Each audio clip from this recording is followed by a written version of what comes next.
Bonjour Pascal, pourriez-vous s'il vous plaît vous présenter et présenter votre activité?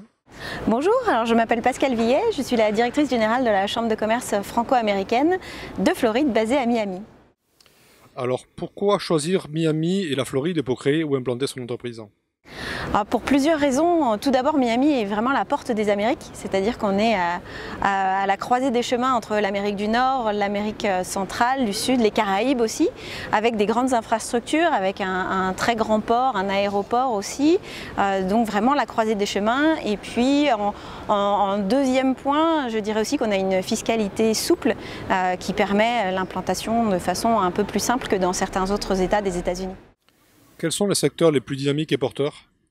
Alors on en a certains qui sont historiques, comme le tourisme bien évidemment, ou l'aérospatial, très présent en Floride depuis de nombreuses années. Et on a aussi des secteurs émergents, comme les nouvelles technologies, de nombreuses startups qui arrivent de plus en plus sur Miami. Et puis tout ce qui est art et design, avec tout ce qui est art contemporain, avec la plus grande foire d'art contemporain, Art Basel, qui a lieu début décembre.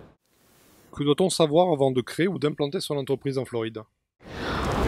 Beaucoup de choses, donc être bien préparé, être bien informé en fonction de son secteur d'activité, c'est-à-dire qu'il y a des réglementations aux États-Unis qu'il faut suivre à la lettre, donc évidemment savoir si on fait partie de ces réglementations et puis venir y faire un tour une fois, deux fois, trois fois pour connaître un peu les acteurs du marché américain. Alors comment la Chambre de commerce peut-elle accompagner les entrepreneurs?